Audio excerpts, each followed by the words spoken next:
रजीम बिस्मिल्लाहिर्रहमानिर्रहीम। अस्सलाम वालेकुम नाज़रीन, मैं हूं आपका मेज़बान मिर्ज़ा नदीम बेग।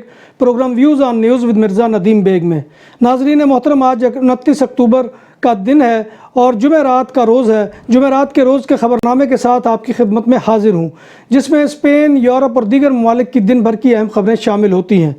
नाज़रीन मोहतरम, 6 माह की एमरजेंसी स्पेन की पार्लियामेंट से भी मंजूर हो गई।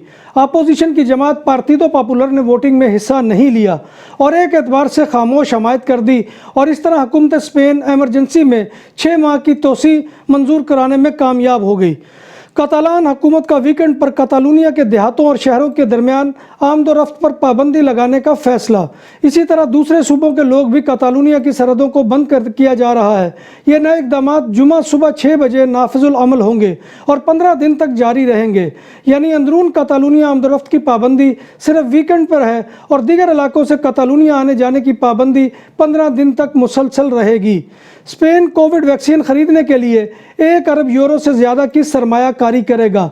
इस मकसद के लिए स्पेनी हुकूमत ने 1 अरब यूरो मुख्तस कर दिए हैं और जैसे ही वैक्सीन आएगी फौरी तौर पर स्पेनी आवाम के लिए दस्तयाब होगी। स्पेनी वज़ीर आज़म पेड्रो सांचेज़ ने कोविड के फौरी कंट्रोल के इक़दाम का मुतालबा किया है। स्पेनी वज़ीर आज़म पेड्रो सांचेज़ ने पायदार माशी बहाली को यकीनी बनाने के लिए कोविड-19 के ज़िम्न में सख्त कंट्रोल के इक़दाम पर जोर दिया है। स्पेनी वज़ीर आज़म ने वबाई बहरान पर काबू पाने के लिए मरहलावार माशी तदाबीर को इख्तियार करने पर जोर दिया है। स्पेनी वजारत सेहत के मुताबिक गुज़िश्ता रोज़ 19,765 नए कोरोना के केसेस सामने आए। वबा के आगाज़ से अब तक मजमूई तौर पर 11,36,506 केसेस सामने आ चुके हैं। वबाई अमराज की बिगड़ती सूरत हाल हस्पतालों में देखी जा सकती है, जहां आखिरी दिनों में 2,292 नए मरीज़ दाखिल हुए और मुल्क में पहले ही 25% से ज़्यादा ICU बेड्स हैं जो कोविड के मरीज़ों के इस्तेमाल में हैं। स्पेन में 168 मज़ीद अमवात हुई और मजमूई तादाद 35,466 तक जा पहुँची। कतालुनिया के शहर बिग के अस्पताल की 3 मंजिलों पर कोविड के मरीज़ मौजूद हैं, जिनमें से 10 की हालत तशवीशनाक है। एक और कतलान शहर लरीदा के अस्पताल में मरीज़ों की तादाद दुगना हो गई है।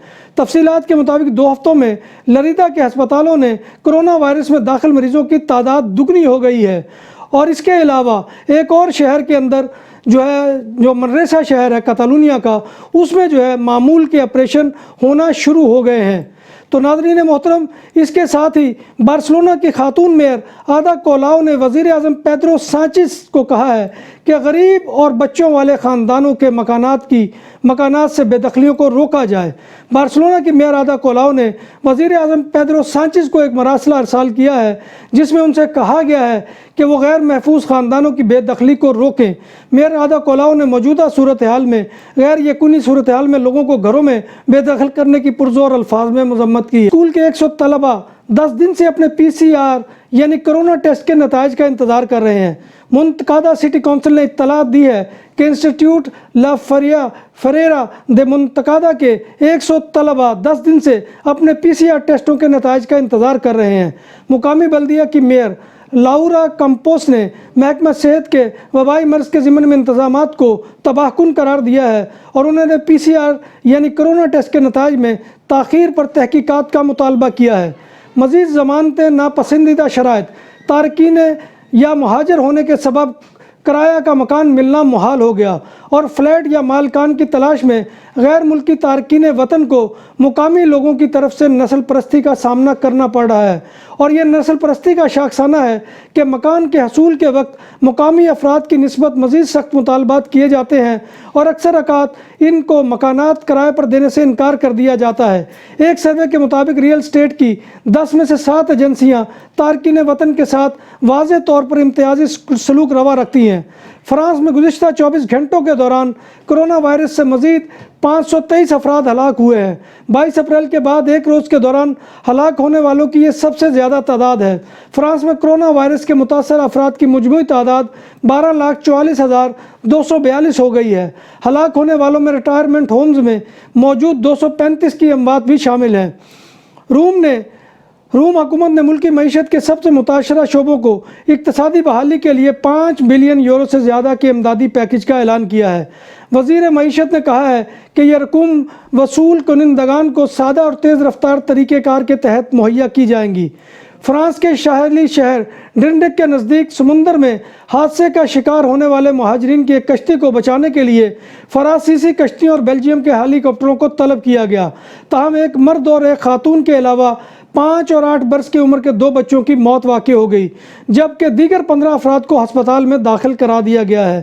فرانس اور برطانیہ دونوں ملکوں کے درمیان پولیس بار بار انگلش چینل پر نگاہ رکھتی ہے، لیکن اس کے باوجود مہاجرین برطانیہ پہنچنے کے لیے شمالی فرانس کے سمندری راستے کا استعمال کرتے ہیں۔ یہ دونوں مسئلہ ملکوں کے مابین پچھلے کئی برسوں سے تنازع کا موجب بھی بنا ہوا ہے۔ مشرقی یورپ کے ملک کروشیا میں مہاجرین پر تشدد اور یہ تشدد بوسنیا کو ملک بدر کرنے سے پہلے کروشیا کے نافذ کرنے والے افسران نے ان پر کیا ہے اور زیادتی کی بھی شکایات موصول ہوئی ہیں۔ ڈینش ریفیوجی کونسل کے مطابق درجنوں تارکین وطن پر وحشیانہ تشدد اور جنسی استحصال کیا گیا ہے۔ ایک بنگلہ دیشی مہاجر سلیمان کا دعویٰ ہے کہ انہیں اور دوسرے تارکین وطن کو کروشین بارڈر پر پولیس نے تشدد کا نشانہ بنایا تھا، جس کی وجہ سے پیشانی کے دائیں جانب سے ایک چوٹ سے خون بہہ رہا تھا اور ان کا ہونٹ بھی پھٹ گیا تھا اور اس کے پورے جسم پر زخم وہ نمایاں تھے۔ پاکستان میں کرونا کے مصدقہ کیسز میں مسلسل اضافہ جاری ہے، جبکہ مزید 14 اموات بھی ہوئی ہیں۔ پاکستان میں کرونا وائرس کی دوسری لہر کے پیش نظر ملک میں عالمی وبا سے نپٹنے والے ادارے نے اعلان کیا ہے کہ ملک بھر کے ایسے شہر جہاں کیسز مثبت آنے کی شرح 2% سے زیادہ ہے، وہاں عوامی مقامات پر ماسک پہننا لازمی ہوگا۔ ماہرین کا کہنا ہے کہ کرونا وائرس سے بچنے کے لیے اٹھائے جانے والے حفاظتی انتظامات یعنی ماسک پہننا، سماجی دوری اور ہاتھوں کو دھونے جیسے اقدامات ویکسین آنے کے بعد بھی برقرار رہیں گے۔ ماہرین کا کہنا ہے کہ ویکسین 100% مفید نہیں ہوگی۔ سعودی عرب میں پولیس نے سونے کا غیر قانونی کاروبار کرنے والے افراد کو گرفتار کر لیا۔ عرب میڈیا کی رپورٹ کے مطابق پولیس کی جانب سے سعودی شہر جدہ میں یہ اہم کارروائی کی گئی۔ اس دوران 4 مقامیوں سمیت دیگر غیر ملکیوں کو بھی گرفتار کیا گیا۔ رپورٹ کے مطابق گرفتار ملزمان جدہ میں قائم ایک بنگلے میں غیر قانونی طور پر سونا بنانے اور فروخت کا کام کر رہے تھے۔ وزارت تجارت کی نگران ٹیموں نے مذکورہ بنگلے کو سیل کر دیا ہے۔ ملزمان بغیر لائسنس کے کاروبار کر رہے تھے اور ان کے پاس کسی قسم کا کوئی اجازت نامہ نہیں تھا۔ کارروائی کے دوران 2 کلو وزنی سونا برآمد ہوا۔ دیگر ضبط شدہ اشیاء نمونوں کو تجزیے کے لیے لیبارٹری میں بھیج دیا گیا ہے۔ ناظرین محترم، یہ تھا آج کا خبر نامہ۔ امید ہے کہ آپ کو ہمارا یہ سیگمنٹ پسند آئے گا۔ آخر میں تمام ان دوستوں کا بے حد مشکور ہوں جنہوں نے میرے بیٹے کے لیے وہ صحت یابی کے لیے دعائیں کی۔ اللہ تبارک و تعالیٰ اس سمیت تمام بیماروں کو شفائے کاملہ عاجلہ عطا فرمائے، اور اللہ تبارک و تعالیٰ ہم سب کو ایمان اور صحت کی سلامتی کے ساتھ لمبی زندگی عطا فرمائے۔ اسی کے ساتھ اپنے میزبان مرزا ندیم بیگ کو اجازت دیجیے۔ اللہ حافظ۔